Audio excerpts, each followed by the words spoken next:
Welcome to Easy Method of Learning, powered by Plus Sir.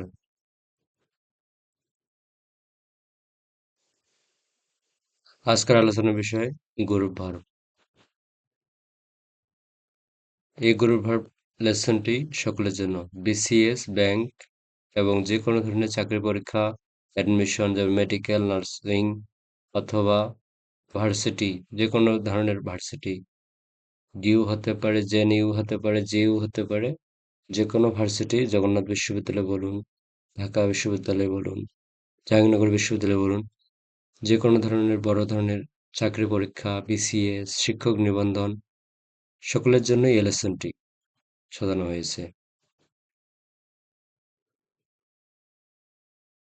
অনেকগুলো group verb রয়েছে, তার মধ্যে আমরা বিগত সালের কোশ্চেনগুলো অ্যানালাইসিস করে যে গ্রুপ ভার্বগুলো দেখেছি যে প্রতিনিয়তই আসছে বা এসে এসে থাকছে, এগুলো আসছে এবং খুবই গুরুত্বপূর্ণ, সেগুলো নিয়ে আমরা আলোচনা করব। কারণ গ্রুপ ভার্ব তো অনেকগুলো, একটা সমুদ্র থেকে আমাদের বিন যতটুকু আমাদের প্রয়োজন ততটুকুই আমরা এই গ্রুপ ভার্ব নিয়ে আলোচনা করব। এখানে কোনো অযথা বা বাড়তি কোনো গ্রুপ ভার্ব নেই, জাস্ট আমাদের যতটুকু প্রয়োজন ততটুকুই। কেননা গ্রুপ ভার্ব আমাদের মনে রাখা অনেক কঠিন, কিন্তু আমাদের এগুলো তো মনে রাখতে হবে, সেজন্য আমরা যতটুকু প্রয়োজন ততটুকুই আমরা গ্রুপ ভার্ব নিয়ে আলোচনা করব। ওকে, আজকের আলোচনার বিষয় হচ্ছে ব্রিং। ব্রিং আর অন্তর্ভুক্ত যেসব প্রিপজিশনের পরে বসে সেগুলো নিয়ে আমরা আলোচনা করব।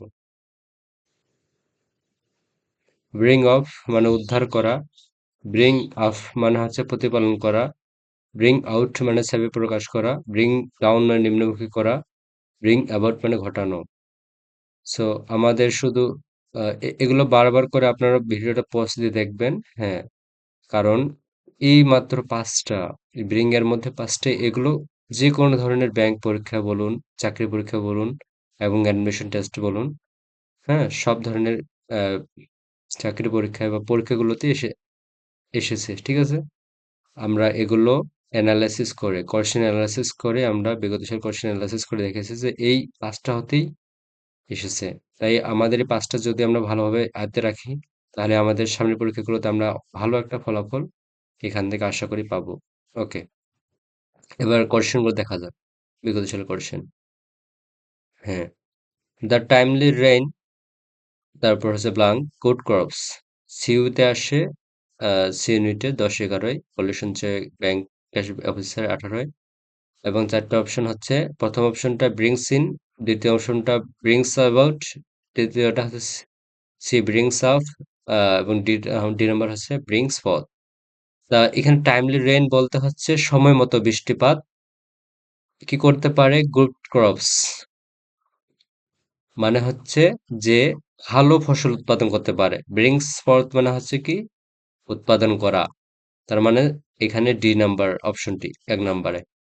হিজ স্প্রাইট হিজ হ্যাজ, তার ব্লাঙ্ক হিজ রেইন, আর ইউতে এ অট চৌদ্দগুণ আসলো, সরি।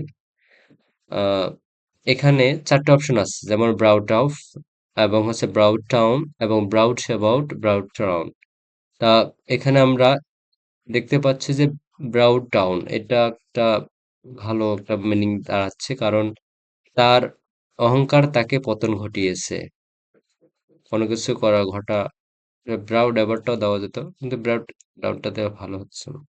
আচ্ছা, অপশনে দেখা যাবে, working down pressure always brings the best in him, অর্থাৎ কাজ করা কিসের আন্ডারে, চাপ। চাপ মানে এই যে কোনো প্রকার চাপের আন্ডারে, মানে কোনো প্রকার চাপের অধীনে কাজ করাটা তার মধ্যে কি এনেছে, সর্বোচ্চ এনেছে, সর্বোচ্চ এনে প্রকাশ করেছে, ব্রিংস আউট, সর্বোচ্চ প্রকাশ করেছে। হ্যাঁ, আমরা অ্যান্সার গুলো দেখে নিই, মিলাই নিই। অ্যান্সার আছে একের ডি, দুইয়ের সি, দুইয়ের সি ব্রাউট অ্যাবাউট হবে, আর তিনের হচ্ছে এ ব্রাউট আউট। ওকে, আপনাদেরকে সবাইকে ধন্যবাদ আজকের এই লেসনটিতে আপনারা ছিলেন এবং অনেকক্ষণ ধরে মনোযোগ ধরে আহ, শোনার জন্য ধন্যবাদ আপনাদেরকে। এবং আশা করি আপনারা পড়াশোনার সাথে থাকবেন, পড়াশোনা করুন এবং আপনাদের লক্ষ্যে এগিয়ে থাকুন এবং আপনাদের লক্ষ্যে এগিয়ে যান। আপনাদের আ আপনাদের মনস্কাম পূর্ণ হোক এবং এভাবে আপনারা আপনাদের জীবন সফল করুন।